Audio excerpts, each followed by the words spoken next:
तुम्ही जर second hand iPhone घ्यायचा विचार करत असाल तर हा व्हिडिओ शेवटपर्यंत बघा, नाहीतर तुम्हाला खूप मोठा पश्चाताप होऊ शकतो। सध्या तुम्ही जर पाहायला गेला तर आयफोनचा खूप मोठा ट्रेंड चालू आहे, त्यामुळे जर आपल्याजवळ पैसे नसतील तर काही जण सेकंड हँड आयफोन घेण्याचा विचार करत असतात। पण जसा जसा आयफोन जुना व्हायला लागतो तसा त्याच्यामध्ये काही ना काही प्रॉब्लेम यायला लागतो। सगळ्यात मोठा प्रॉब्लेम म्हणजे बॅटरीचा प्रॉब्लेम।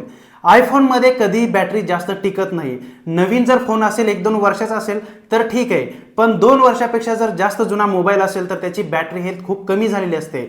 60 ते 70% पर्यंत देखील त्याची बॅटरी हेल्थ गेलेली असते। त्याच्यामुळे तुम्हाला दिवसातून 3-3, 4-4 वेळेस मोबाईल चार्ज करावा लागू शकतो। त्याशिवाय दुसरा सगळ्यात मोठा प्रॉब्लेम म्हणजे ज्याचा तो आयफोन आहे त्याने जर रफ अँड टफ वापर केला असेल त्या आयफोनचा तर त्याचे सेन्सर, त्याचा कॅमेरा आणि त्याचे जे टचची क्वालिटी आहे ती एकदम खराब झालेली असते। जर तुम्हाला आयफोन घ्यायचा असेल तर डायरेक्ट नवीन आयफोन घ्या, जुन्या आयफोनकडे जाऊ नका। त्यापेक्षा तुम्ही त्या बजेटमध्ये एखादा साधा अँड्रॉइड फोन बघा जो तुम्हाला 2 ते 3 वर्ष